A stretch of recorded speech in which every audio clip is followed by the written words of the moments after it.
Assalamualaikum warahmatullahi wabarakatuh.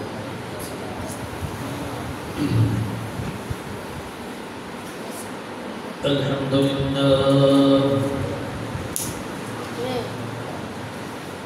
alhamdulillah rabbil alamin,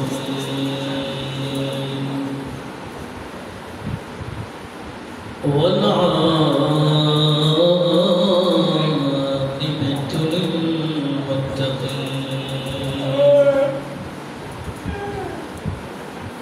الصلاة والسلام على أشرف الأنبياء والمرسلين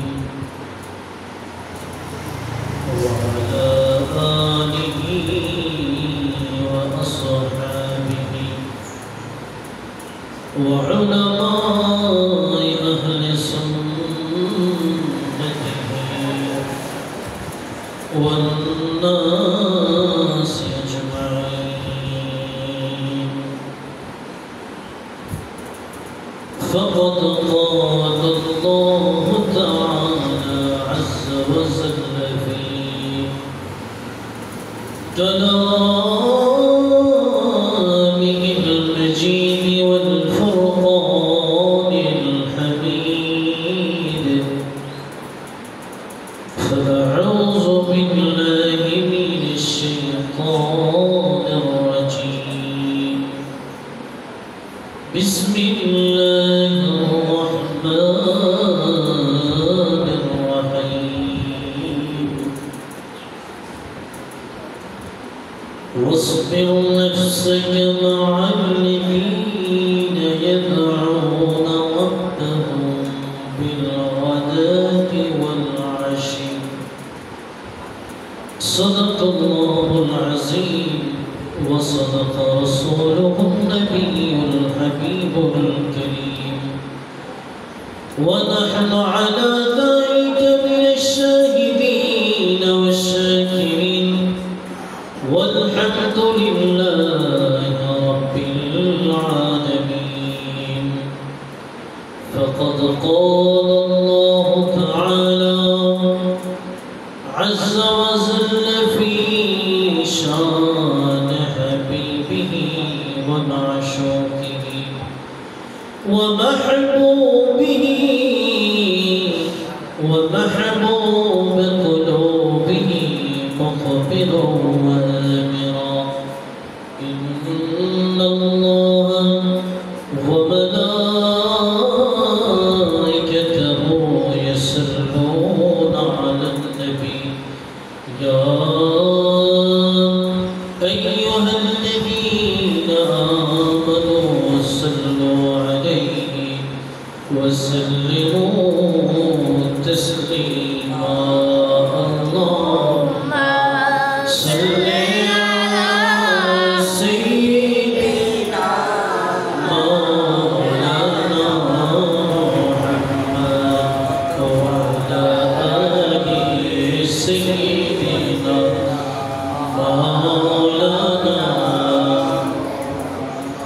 बड़ी बड़ी करो रे मौन, সেই बड़ी तो তোমার নাম,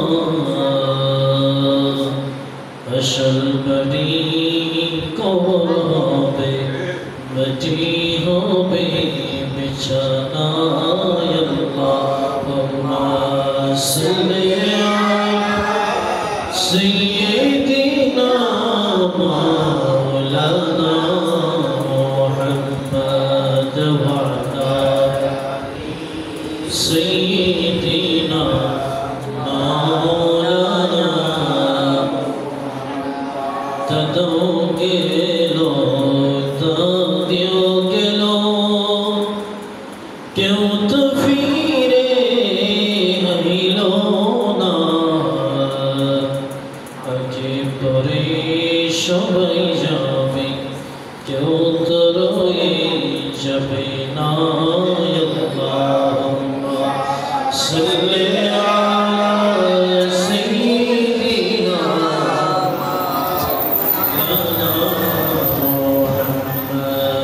وعلى آل سيدنا ومولانا لا إله إلا الله لا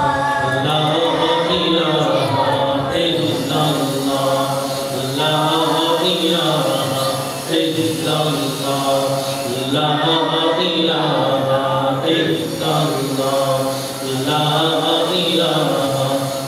إلا الله لا إله إلا الله لا إله إلا الله لا إله إلا الله لا إله إلا لا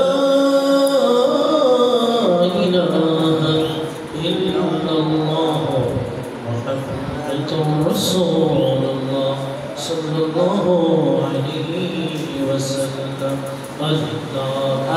الله الله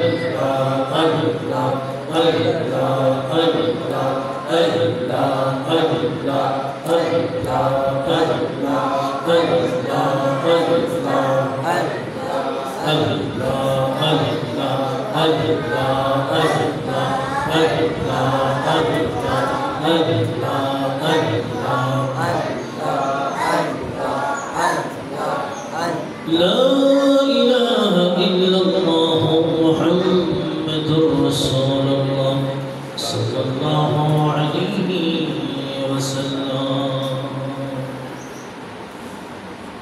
شكل أكبر الجواز الحمد لله أبار أكبر الحمد لله সর্বপ্রথম সেই মহান রব্বে কারীমের দরবারে শুকরিয়া আদায় করছি যে মহান রব্বে কারীমে তাআলা আজকে আমাদেরকে এই পবিত্র জুমার নামাজ আসার বসার এবং জুমার নামাজ আদায় করার তৌফিক এনায়েত করেছেন তাই জন্য সেই মহান রব্বে কারীমের দরবারে আবার একবার শুকরিয়া আদায় করি সবাই আলহামদুলিল্লাহ এবং সাথে সাথে লাখো কোটি কোটি দরুদ ও সালাম পেশ করছি सरकार कायनात दो जहान बदश नबी कमली वाला नबी नूर अला नूर नबी शफाअत किंदल नबी गौस कौसर मलिक नबी मुहम्मद रसूलुल्लाह सल्लल्लाहु अलैहि वसल्लम रोज़ा नासिर मध्य लाखों कोटि कोटि दरूद व सलाम पेश करছি সকলে একবার উচ্চ আওয়াজে দিল থেকে মন থেকে প্রাণ খুলে বলি মুহাম্মদ রাসূলুল্লাহ সাল্লাল্লাহু আলাইহি ওয়াসাল্লাম আবার সেই মহান রব্বে কারীমের দরবারে শুকরিয়া আদায় করছি যে মহান রব্বে কারীমে তাআলা বাংলা জমিনের মধ্যে অসংখ্য অসংখ্য আল্লাহর ওলিদেরকে প্রেরণ করেছেন যে মহান রব্বে কারীম অসংখ্য ওলিদেরকে প্রেরণ করার মাধ্যমে বাংলা জমিনের মধ্যে আমরা ইসলাম পেয়েছি আমরা মুসলমান হতে পেরেছি আমরা ইসলাম ধর্মে দীক্ষিত হতে পেরেছি তাই জন্য সেই মহান রব্বে কারীমের দরবারে আবার একবার শুকরিয়া আদায় করি সবাই বলে আলহামদুলিল্লাহ সর্বপ্রথম পবিত্র কালামে মাজিদের সূরা কাহফের 28 নম্বর আয়াতে কারীমার আংশিক তেলাওয়াত করেছিলাম আল্লাহ পাক জাল্লা শানুহু পবিত্র কালামে মাজিদের মধ্যে ইরশাদ করেন ওয়াসবির নাফসাকা মা'আল্লাযীনা ওয়াসবির যারা সবর ধরে ধৈর্য ধারণ করে নফসকা নিজের নফসকে নিয়ে যারা ধৈর্য ধারণ করে মা'আল্লাযীনা তোমরা তাদের সাথে থাকো যারা তাদের নফসকে নিয়ে যারা নিজেদের নফসের সাথে ধৈর্য ধারণ করেছে করতে পারে তাদের সাথে থাকার জন্য আল্লাহ জাল্লা শানুহু পবিত্র কালামে মাজিদের মধ্যে ইরশাদ করেছেন বলুন সুবহানাল্লাহ আল্লাহ রব্বুল আলামিন ইরশাদ করেন يدعون ربهم بالغداة والعشي يدعون ربهم ترى الله بك جل شانك لكن ترى الله بك رب العالمين كشرب كريم দিনে এবং রাতে তারা যখন মন চায় সময় যখন ইচ্ছা যখন তাদের ইচ্ছা করে তখন তারা আল্লাহ রব্বুল আলামিনকে স্মরণ করে ওই সমস্ত মানুষ ওই সমস্ত উম্মত ওই সমস্ত মুমিন বান্দা যারা দুনিয়ার জমিনের মধ্যে আছে যাদের কলবের মধ্যে যারা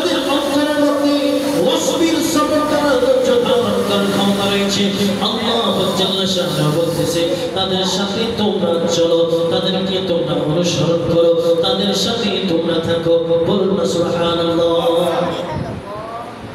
আল্লাহ জাল্লা শাআনহু কে স্মরণ করে এমন যারা উম্মতে মুহাম্মাদী যারা দুনিয়ার জমিনের মধ্যে আছে তারা এমন ভাবে আল্লাহকে স্মরণ করে যে আমরা তো শুধুমাত্র যে 5 ওয়াক্ত নামাজ আছে আমরা তো শুধু 5 ওয়াক্ত নামাজের মধ্যে আসি আমরা 5 ওয়াক্ত নামাজে আল্লাহ পাক রব্বুল আলামিনকে ডাকি আমরা আল্লাহ পাক রব্বুল আলামিনকে 5 টাইমস আমরা কি করি আল্লাহ পাক রব্বুল আলামিনকে সময় দেই কিন্তু আল্লাহ পাক জাল্লা শাআনহু বলতেছে এমন কিছু মুমিন বান্দা আছে দুনিয়ার জমিনের মধ্যে শুধুমাত্র 5 ওয়াক্ত নামাজ নয় তারা আমি আল্লাহ পাক রব্বুল আলামিনকে সব সময় প্রতিটা সেকেন্ডে প্রতিটা মিনিটে প্রতিটা ঘন্টায় আমি আল্লাহ পাক জাল্লা শাআনহুকে স্মরণ করে বলি সুবহানাল্লাহ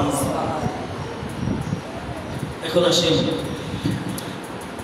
তারা কেমন স্মরণ করে বুখারী শরীফের হাদিস নম্বর 6502 নম্বর হাদিসে মুবারকের মধ্যে রাসূলুল্লাহ সাল্লাল্লাহু আলাইহি ওয়াসাল্লামের অন্যতম একজন সাহাবী সাইয়্যিদিনা আবু হুরায়রা রাদিয়াল্লাহু তাআলা তিনি বর্ণনা করতেছেন عن أبي هريرة رضي الله تعالى عنه قال قال رسول الله صلى الله عليه وسلم إن الله قال من عاد لي وليا فقد أعزته بالحرب سيدنا أبي هريرة رضي الله تعالى عنه তিনি বর্ণনা করতেছেন রাসূল করিম সাল্লাল্লাহু আলাইহি ওয়াসাল্লাম ইরশাদ করেছেন ইন্নাল্লাহ ক্বালা নিশ্চয় আল্লাহ রব্বুল আলামিন বলেছেন মান আদালি ওয়ালিয়া ফাকাদ আযানতুহু বিল হারব যারা দুনিয়ার জমিনের মধ্যে আমার ওলিদের সাথে যারা দুশমনি করবে আমি আল্লাহ পাক রব্বুল আলামিনের সাথে যেন সে দুশমনি করলো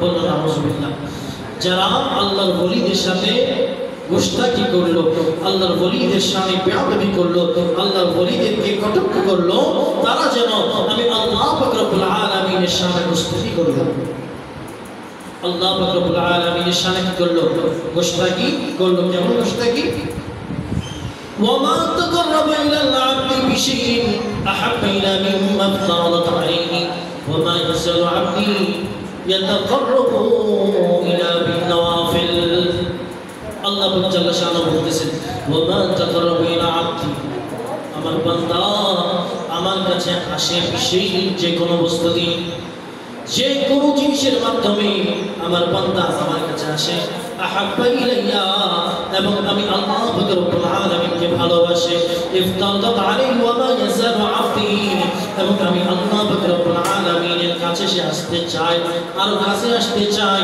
ইয়াতাকাররাবু ইলা বিন নওয়াফিল তারা দুনিয়ার জমিনের মধ্যে আমি আল্লাহ রব্বুল আলামিনের কাছে অতি নিকটবর্তী হয়ে যায় যখন তারা বেশি বেশি নফল ইবাদত বন্দেগী করে বলুন সুবহানাল্লাহ যখন তারা দুনিয়ার জমিনের মধ্যে বেশি বেশি করে নফল ইবাদত বন্দি করে তখন ওই বান্দাটা আমি আল্লাহ পাক জাল্লা শাআনুর কি হয়ে যায় নিকটবর্তী হয়ে যায় করিবে চলে আসে حتى أحبه فإذا أحببته كنت سمعه الذي يسمع به ويبصره به ويده التي يبطش بها ورجله التي يمشي بها الله جل شانه বলতেছেন যখন সেই বান্দা যখন আমি আল্লাহ রব্বুল আলামিনকে যখন ভালোবাসলাম আমি আল্লাহ জাল্লা শাআনহু তাকে ভালোবেসেছি বলে ওয়াদিহি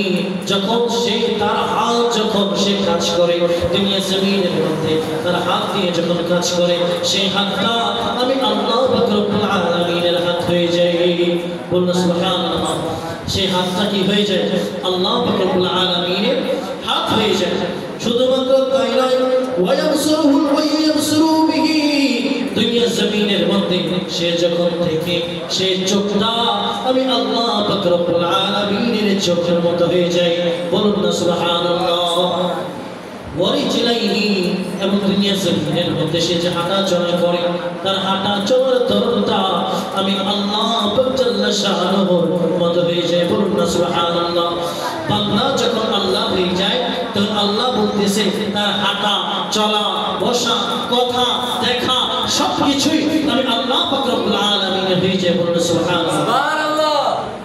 এখন আসেন সাইয়্যিদিনা ঈসা আলাইহিস সালাতু ওয়াস সালাম, তিনি বর্ণনা করতেছেন, তিনি বয়ান দিচ্ছেন, আল্লাহ জাল্লা শানুহু বলতেছেন, হে রব্বে কারীম, দুনিয়া জমিনের মধ্যে এমন কোন বুজুর্গ আছে কিনা যে আমার থেকে বেশি বুজুর্গ, যে কি আমার থেকে বেশি বুঝে, আমার থেকে বেশি জানে, এমন কোন বুজুর্গ ব্যক্তি দুনিয়া জমিনের মধ্যে আছে কিনা? আল্লাহ জাল্লা শানুহু জানিয়ে দিচ্ছেন, ঈসা, দুনিয়া জমিনের মধ্যে তুমি যদি নিজেকে যদি ফখরতা মনে করো, তুমি জেনে নাও দুনিয়া জমিনের মধ্যে তোমার থেকে আরো জ্ঞানবান, আরো অধিক বুজুর্গ দুনিয়া জমিনের মধ্যে আছে। বলবো সুবহানাল্লাহ। আরো অনেক বুজুর্গ দুনিয়া জমিনের মধ্যে কি আছে? আল্লাহ পাক জাল্লা শানুহু বলতেছেন, হে রব্বে কারীম, দুনিয়া জমিনের মধ্যে যদি আমার থেকে অধিক জ্ঞানবান যদি কোনো মানুষ, কোনো বুজুর্গ যদি থেকে থাকে, হে রব্বে কারীম, আমি তাকে দেখতে চাই, আমি তাকে কি করতে চাই? দেখতে চাই। তখন আল্লাহ জাল্লা শানুহু বলতেছেন, হে ঈসা, তুমি যখন তোমার থেকে জ্ঞানী মানুষকে যখন তুমি দেখতে যাও, তুমি সফর করো, পর্বত সফর করো, পর্বত সফর করতে করতে করতে করতে এমন একটা পর্বতের মধ্যে উপস্থিত হবে, যেখানে পর্বতের মধ্যে যাওয়ার পরে সেখানের মধ্যে বিশাল একটা পাথর সেখানের মধ্যে তুমি দেখতে পাবে। বলো সুবহানাল্লাহ।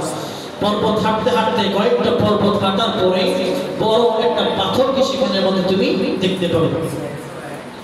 ঈসা আলাইহিস সালাম চিন্তা করলেন, আইরে, আমি তো অনেকগুলো পাহাড় যখন সফর করব, সফর করার পরে আমি যখন দেখব সে পাথর থেকে আমার কি হবে? আল্লাহ জাল্লা শানুহুকে জিজ্ঞাসা করতেছে, হে রব্বে কারীম, আমি যে পাথর দেখব সে পাথর দিয়ে কি হবে? তখন আল্লাহ রব্বুল আলামিন জানিয়ে দিচ্ছেন, হে ঈসা, তুমি যাও, যাওয়ার পরে তুমি দেখবে, দেখার পরে যখন তোমার হাতের পরশ যখন তুমি সেই পাথরের মধ্যে যখন লাগাবে, তখন বুঝতে পারবে যে কি হয়। বলুন সুবহানাল্লাহ। হাতের পরশ যখন লাগাবে তুমি দেখতে পারবে তখন কি হয়। সাইয়্যিদিনা ঈসা আলাইহিস সালাম তিনি রওনা হয়ে গেলেন। রওনা হয়ে যাওয়ার পরে 1 2 3 4 5 পর্বত, এভাবে সপ্তম পর্বতে যখন তিনি উপস্থিত যখন হয়ে গেলেন, হওয়ার পরে সাইয়্যিদিনা ঈসা তিনি দেখতেছেন ওই পাহাড়ের পাদদেশের মধ্যে এমন একটা বিশাল পাথর, যে পাথরটা গোল আকৃতির মধ্যে আছে। বলুন না সুবহানাল্লাহ। কি আকৃতি? গোল আকৃতি। এবং তিনি দেখতে পেলেন ওই যে পাথর, সেই পাথরটা একদম সাদা ধবধবে। বলুন সুবহানাল্লাহ। সাদা ধবধবে কি একটা পাথর। ঈসা আলাইহিস সালাম যখন সামনে যখন গেলেন, সামনে যাওয়ার পরে তুমি দেখতেছেন এত সুন্দর একটা পাথর। আল্লাহ পাক রব্বুল আলামিন আমাকে বলেছেন, এই পাথরের মধ্যে স্পর্শ করার জন্য। আমি যদি এই পাথরের মধ্যে যদি স্পর্শ করি, এমন কি আছে এই পাথরের মধ্যে যে আল্লাহ পাক জাল্লা শানুহু বলেছে পাথরকে স্পর্শ করার জন্য। বলে সুবহানাল্লাহ। পাথরকে স্পর্শ করার জন্য ঈসা আলাইহিস সালাম যখন পাথরের মধ্যে যখন হাত দিলেন, কি দিছে? হাত দেওয়ার পরে সে পাথরটা 2 ভাগ হয়ে গেছে। বলো সুবহানাল্লাহ। কয় ভাগ হয়ে গেছে? 2 ভাগ। এক ভাগের মধ্যে একজন বুজুর্গ তিনি সেখানের মধ্যে বসেছিলেন, তার বড় বড় সাদা দাড়ি, নৌরানি চেহারা, পরিহিত অবস্থায় সে পাথরের মধ্যে তিনি বসা অবস্থায় আছে। তার ডান হাতের মধ্যে একটা আঙুরের রসা রয়েছে। বলুন না সুবহানাল্লাহ। পাথরের ভিতর বুজুর্গ, পাথরের ভিতরে কি বুজুর্গ। ঈসা আলাইহিস সালাম রব্বে কারীমকে ডাকতে বলে, হে মাবুদ, এবং বিশাল পাথর, যেই পাথরের মধ্যে এই বুজুর্গ মানুষটা কিভাবে এই পাথরের মধ্যে ছিল, আমি তো পেরেশান হয়ে গিয়েছি, আমি তো চিন্তায় পড়ে গিয়েছি। আমার সেই বুজুর্গের হাতের মধ্যে এক লস্কা আঙুরও আমি দেখতে পাচ্ছি। বলুন সুবহানাল্লাহ। ঈসা আলাইহিস সালাম ওই বুজুর্গ মানুষকে জিজ্ঞাসা করতেছেন, হে বুজুর্গ নিতিন, আপনার হাতে তো আঙুরের মশলা দেখা যাচ্ছে, আপনি তো এই পাথরের ভিতর থেকে আপনি বের হয়েছেন। এই পাথর এমন পাথর যেটা টন কি টন, কয়েকশো টন ওজন হবে। এই পাথরের মধ্যে আপনি কতদিন পর্যন্ত ছিলেন? এই পাথরের মধ্যে আপনি কতদিন পর্যন্ত অবস্থান করেছেন? ওই বুজুর্গানে দিন বলতেছেন, হে ঈসা, আল্লাহ পাক জাল্লা শানুহু তোমাকে আমার কাছে পাঠিয়েছে, আমি জানি। বলে সুবহানাল্লাহ। কে পাঠিয়েছে? আল্লাহ পাক রব্বুল আলামিন আমার কাছে পাঠিয়েছে তোমাকে জাস্টিফাই করার জন্য, জানার জন্য যে আল্লাহ পাক রব্বুল আলামিন যদি চায় তাহলে দুনিয়া জমিনের মধ্যে এমন সৃষ্টিকে তিনি এমন ভাবে রাখতে পারেন যে হাজার হাজার বছর যদিও চলে যায় তাহলে সেটাকেও তিনি আবার জীবিত করতে পারেন। বলুন না সুবহানাল্লাহ। ওই বুজুর্গকে প্রশ্ন করা হলো, আপনি কতদিন পর্যন্ত এই পাথরের মধ্যে ছিলেন? কতদিন পর্যন্ত এই পাথরের মধ্যে ছিলেন? ওই বুজুর্গ বলতেছে, হে ঈসা, আল্লাহ পাক রব্বুল আলামিন আমাকে এই পাথরের মধ্যে সাধনার জন্য, আমি এই পাথরের মধ্যে ছিলাম প্রায় 400 বছর। কত বছর? 400 বছর তিনি সেই পাথরের মধ্যে কি করছেন? অবস্থান করেছেন। আর আমাদের বর্তমানে হায়াতের বাজেট এখন কি 100 বছর নেই? এখন কি 100 বছর নাই? ওই বুজুর্গ বলতেছে, ঈসা, আমি এই পাথরের মধ্যে আমি 400 বছর অবস্থান করেছি। আল্লাহ পাক রব্বুল আলামিন আমাকে এই পাথরের মধ্যে 400 বছর জীবিত রেখেছেন এবং আল্লাহ পাক রব্বুল আলামিন আমাকে এই 400 বছর আল্লাহ পাক রব্বুল আলামিন জান্নাতি নিয়ামত থেকে আমার জন্য ফলের ব্যবস্থা করে দিয়েছেন। বলুন না সুবহানাল্লাহ। কোত্থেকে? জান্নাতি ফল। কোত্থেকে? জান্নাতি ফল। ঈসা আলাইহিস সালাম বলতেছেন, আপনার হাতে যে আঙ্গুরের লস্কা রয়েছে সেই আঙ্গুরের লস্কা কি জান্নাতি ফল নাকি? তখন ওই বুজুর্গ দিল বলতেছেন, হ্যাঁ, এই যে আঙ্গুর ফল, এই আঙ্গুর ফলটা আল্লাহ পাক রব্বুল আলামিন ওনার জান্নাতের বাগান থেকে আমার জন্য এক লস্কা আঙ্গুর আমার জন্য পাঠিয়েছেন খাওয়ার জন্য। বলুন সুবহানাল্লাহ। এক লস্কা আঙ্গুর আমার জন্য কি পাঠিয়েছেন? কিসের জন্য? খাওয়ার জন্য। আল্লাহ পাক রব্বুল আলামিন যে 400 বছর আমাকে পাথরের মধ্যে রেখেছেন, এই 400 বছর আমি আল্লাহ পাক রব্বুল আলামিনের ইবাদত বন্দেগি করেছি, আল্লাহ পাক রব্বুল আলামিনকে দেখেছি, 5 ওয়াক্ত নামাজ আদায় করেছি, আল্লাহ পাক রব্বুল আলামিনের যে নওয়াফিল যে নামাজগুলো রয়েছে সেগুলো আদায় করেছি। সময় কি সময়, সেকেন্ড কি সেকেন্ড, প্রতিটা ওয়াক্তে ওয়াক্তে আমি আল্লাহ পাক রব্বুল আলামিনকে স্মরণ করেছি। বিদায় আল্লাহ পাক রব্বুল আলামিন আমাকে এই কঠিন পাথরের ভিতরে 400 বছর আমাকে জীবিত রেখেছেন। বলুন না সুবহানাল্লাহ। 400 বছর কি করছেন? জীবিত রেখেছেন। এই জীবিত যে আল্লাহ পাক রব্বুল আলামিনের যে খাঁটি বান্দা যারা দুনিয়া জমিনের মধ্যে যারা আছে, যারা উম্মতে মুহাম্মাদি যারা রয়েছে, তাদের মধ্যে থেকেও আল্লাহ পাক রব্বুল আলামিন এরকম ক্ষমতাবান, এরকম আজমতওয়ালা, আকরামওয়ালা, শানওয়ালা, আজমতওয়ালা উম্মতে মুহাম্মাদিও দুনিয়াতে পাঠিয়েছেন। বলুন সুবহানাল্লাহ। দুনিয়া থেকে করেছেন, পাঠিয়েছেন। নহজাতুল আখবার কিতাবের মধ্যে পাওয়া যায় যে সাইয়্যিদিনা আব্দুল কাদের জিলানী এর জামানার সময় যখন একজন খ্রিস্টান পাদ্রী তিনি যখন উম্মতে মুহাম্মাদি যারা আমার দয়াল নবী রাহমাতাল লিল আলামিনের উম্মত যারা আমরা রয়েছি, এমন একজন উম্মতের সাথে একটা খ্রিস্টীয় সাইয়্যিদিনা ঈসা আলাইহিস সালামের একজন খাস একজন লোক যখন উম্মতে মুহাম্মাদির সাথে যখন দেখা হলো, যখন দুইজন যখন মোলাকাত করলেন, মোলাকাত করার পরে যখন একে অন্যের সাথে কথা বলতেছেন, একজন বলতেছেন আমার নবী সবচেয়ে বেহতর, আরেকজন বলতেছে আমার নবী সবচেয়ে বেহতর। যখন মুসলিম সে বান্দা বলতেছে যে আমার নবী দুনিয়ার জমিনের মধ্যে যেরকম রাহমাতুল লিল আলামিন, কবরবাসীর জন্য রাহমাতুল লিল আলামিন, আখিরাতের জীবনে রাহমাতুল লিল আলামিন, ফুলসিরাতের জীবনে রাহমাতুল লিল আলামিন, শুধুমাত্র দুনিয়া আখিরাত কবর ফুলসিরাতে নয়, জান্নাতে দেখবা, জাহান্নামে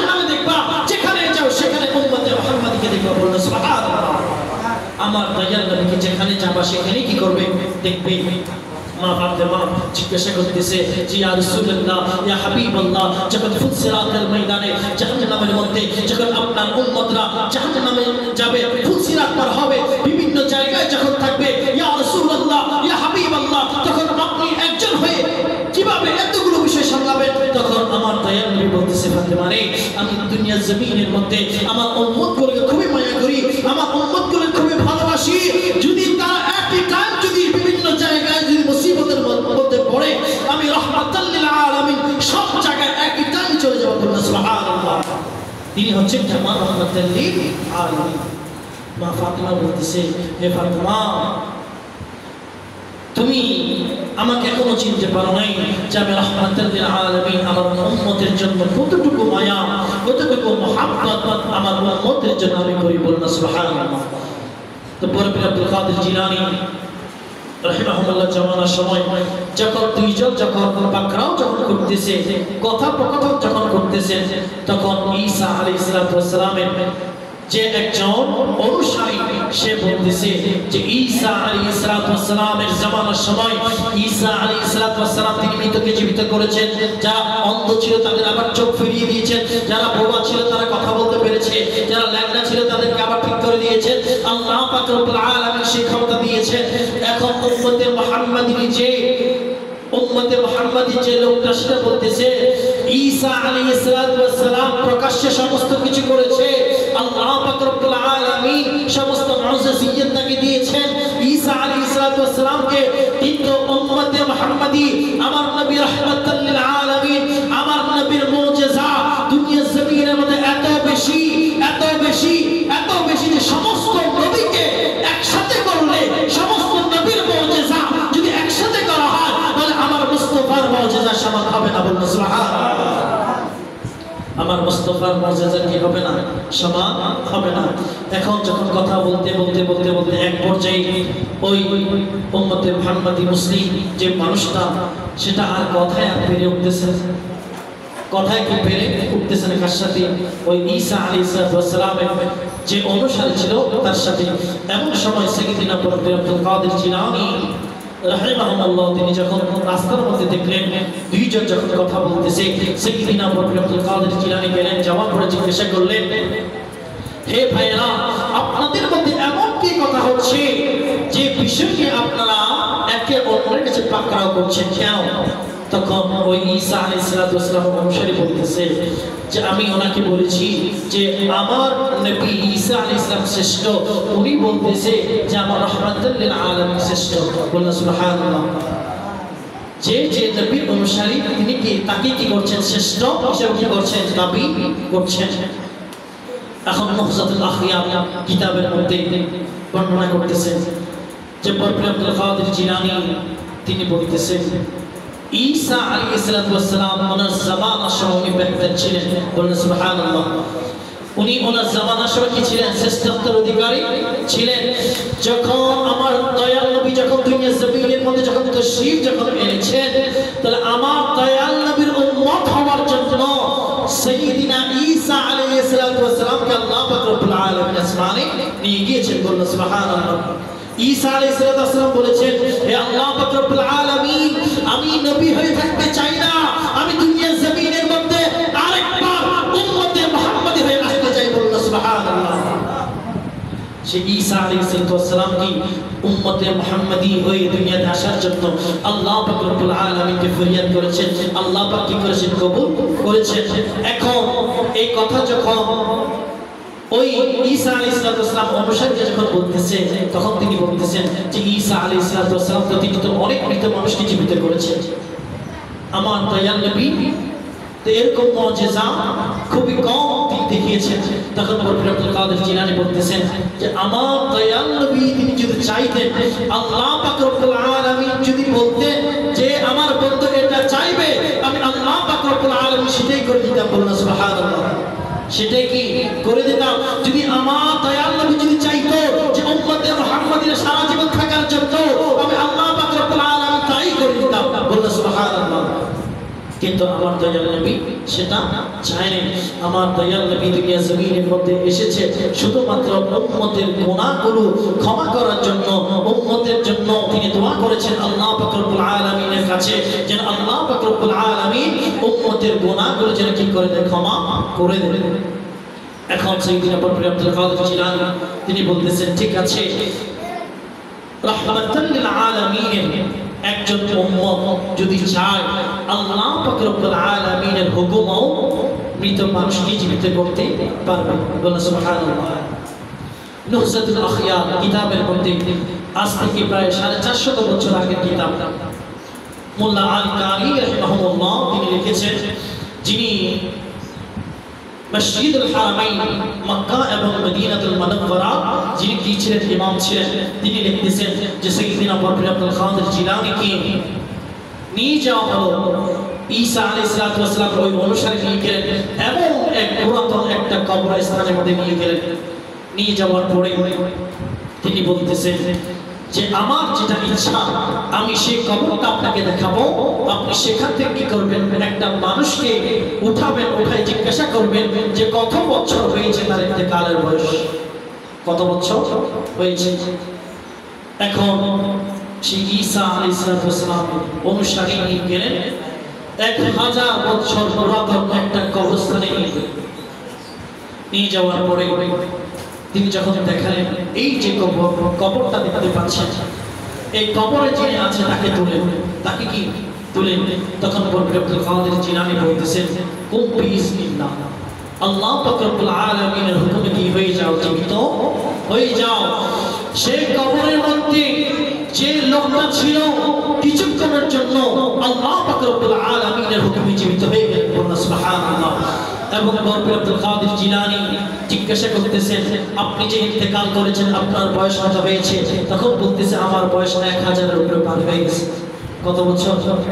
1000 বছর পার হয়ে গেছে আমি ইন্তেকাল করেছি। তখন ঈসা আলাইহিস সালাম এর অনুসারী তিনি বলতেছেন যে উম্মতে মুহাম্মাদীর ক্ষমতা যদি আল্লাহ পাক রব্বুল আলামিন যদি এতই দিয়ে থাকে তাহলে আমার কামলে ওয়ালা নবীর ক্ষমতা কেমন চিন্তা করুন। বলুন সুবহানাল্লাহ। তখন সাথে সাথে বরকত আব্দুল কাদের জিলানী হাতে হাত রেখে ইসলাম ধর্ম গ্রহণ করেছেন। বলুন সুবহানাল্লাহ। তো তাই জন্য আল্লাহ পাক রব্বুল আলামিন যে এত রহমত দেন ওয়ালা, আল্লাহ পাক রব্বুল আলামিন যে দুনিয়া জমিনের মধ্যে কেমন রহমত তিনি দেন, এটা যদি আমরা যদি একটু কল্পনা করি, একটু যদি আমরা গভীরভাবে চিন্তা করি, তাহলে দেখব যে আল্লাহ পাক রব্বুল আলামিন আমাদেরকে ওনার 100 ভাগের 1 ভাগ রহমত আমাদেরকে দিয়েছেন। বলুন সুবহানাল্লাহ। 100 ভাগের 1 ভাগ। আসেন হাদিসে মুবারকের মধ্যে মিশকাতুল মাসাবি 2364 নম্বর হাদিসে মুবারকের মধ্যে রাসূলুল্লাহ সাল্লাল্লাহু আলাইহি ওয়াসাল্লাম ইরশাদ করতেছেন, আন আবি হুরায়রা রাদিয়াল্লাহু তাআলা قال قال رسول الله صلى الله عليه وسلم لما قضى الله خلقا كتب كتابا فهو عنده فوق العرش إن رحمته سبقت غضبه عن أبي هريرة رضي الله تعالى عنه বর্ণনা করতেছেন রাসূলুল্লাহ সাল্লাল্লাহু আলাইহি ওয়াসাল্লাম ইরশাদ করেন, لما قضى الله خلقا كتب كتابا فهو عنده فوق العرش, আল্লাহ পাক রব্বুল আলামিন যখন লিপিবদ্ধ করার জন্য একটা কিতাব যখন সৃষ্টি করেছেন তখন সেই কিতাবটাকে তিনি আরশের মধ্যে রেখেছেন। বলুন সুবহানাল্লাহ। মানুষের যে তকদীরগুলো আছে, মানুষের হায়াত মওত রিজিকের যে বন্দোবস্তগুলো রয়েছে, আল্লাহ পাক রব্বুল আলামিন যে একটা কিতাব লিখেছেন সেই কিতাবটা কোথায় আছে? আরশে আজিমের মধ্যে আছে। আল্লাহ পাক রব্বুল আলামিন আরো বলতেছে, রাসূল করিম সাল্লাল্লাহু আলাইহি ওয়াসাল্লামকে জানিয়ে দিচ্ছে, ইন্না রাহমাতাহু সাবাকাত গাদা, যখন একটা মুমিন বান্দা যখন আমি আল্লাহ পাক রব্বুল আলামিনকে যখন আল্লাহ বলে ডাক দেয়, তখন আমি আল্লাহ পাক রব্বুল আলামিন তার উপর যতই রাগ থাকুক, যতই ক্ষোভ থাকুক, আমি আল্লাহ পাক রব্বুল আলামিন রহমত দিয়ে ভরপুর করে দিই। বলুন সুবহানাল্লাহ। সেই মানুষটা যতই পাপ করুক, যতই গুনাহ করুক, আমি আল্লাহ পাক যতই তার উপর রাগান্বিত থাকি না কেন, কিন্তু সে যখন আল্লাহ বলে যখন ডাক দিল, তখন আমি আল্লাহ পাক রব্বুল আলামিন রহমতের দরিয়া আমার অন্তর থেকে তার জন্য খুলে দিই। বলুন সুবহানাল্লাহ।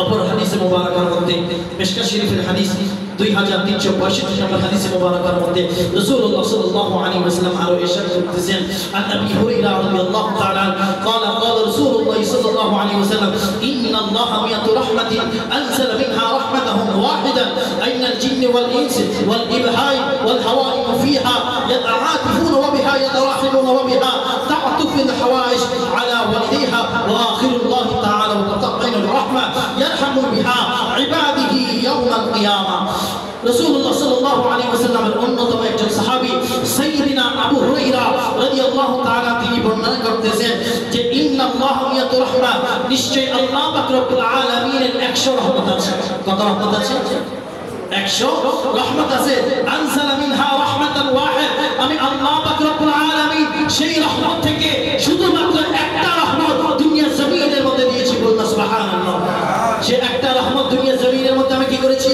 দিয়েছি আইনাল জিন্ন ওয়াল ইনস ওয়াল ইবহাই ওয়াল হাওয়াইম ফিহা ইয়াতাআতিফুনা বিহা তারা দুনিয়া জমিনের মধ্যে সেই একটা রহমত দিয়ে একে অন্যকে ভালোবাসে একে অন্যকে মহব্বত করে ভাই ভাই থাকে ভাই ভাইকে ভালোবাসে সন্তান মাকে ভালোবাসে সন্তান বাবাকে ভালোবাসে একে অন্যকে ভালোবাসে বলুন সুবহানাল্লাহ শুধুমাত্র এই একটা রহমতের কারণে আল্লাহ পাক রব্বুল আলামিন আরো বলতেছেন ওয়া আখিরুল্লাহু তাআলা তাআত্তুফুর রাহমাত ইয়ারহামহু বিহা ইবাদাতুন ইয়াউমাল কিয়ামা আমি আল্লাহ পাক রব্বুল আলামিন ওই 99টা রহমত কিয়ামতের দিন উম্মতে মুহাম্মাদীদের জন্য রেখে দিয়েছে বলুন সুবহানাল্লাহ কেমন রহমত আসেন যদি একটা উদাহরণ দেই সাইয়্যিদিনা ফাতেমা যাহরা রাদিয়াল্লাহু তাআলা আনহা ওনার সাথে বিয়ে হয়েছে কার সাইয়্যিদিনা আলী রাদিয়াল্লাহু তাআলা আনহা এর সাথে কি হয়েছে বিয়ে হয়েছে যখন বিয়ে হয়েছে মা ফাতেমা যাহরা রাদিয়াল্লাহু তাআলা আনহার কবি আল্লাহ পাক রব্বুল আলামিন বলেছেন যে আমি আল্লাহ পাক রব্বুল আলামিন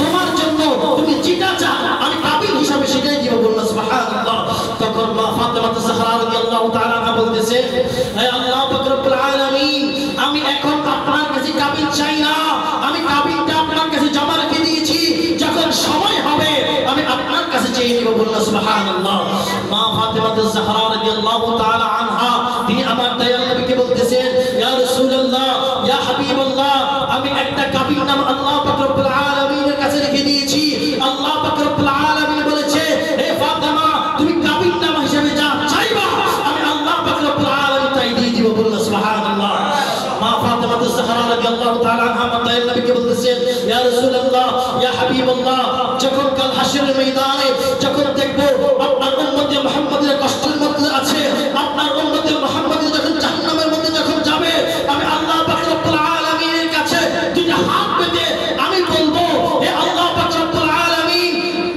আমার আব্বা জানের রাহমাতুল আলামিনের যতগুলো উম্মত আছে কিছু উম্মত এই যে কাবিল নাম হিসেবে তাদেরকে maaf করে দিন বলুন সুবহানাল্লাহ আমি কাবিল নাম হিসেবে আর কিছু চাই না কিছু উম্মতের গুনাহগুলো আপনি maaf করে দিন বলুন সুবহানাল্লাহ এটা কি মা ফাতেমা যাহরা রাদিয়াল্লাহু তাআলা আনহার কাবিল হিসেবে তিনি জমা রেখেছেন বলুন সুবহানাল্লাহ কাদের জন্য আমাদের জন্য উম্মতে মুহাম্মাদী যারা আছে তাদের জন্য তো আল্লাহ পাক রব্বুল আলামিন আমাদের প্রত্যেককে বুঝার তৌফিক দান করে সকলে বলে আমিন ওয়া আখিরু দাওয়ানা আলহামদুলিল্লাহি রাব্বিল আলামিন আসসালামু আলাইকুম ওয়া রাহমাতুল্লাহি ওয়া বারাকাতুহু যারা সুন্নাত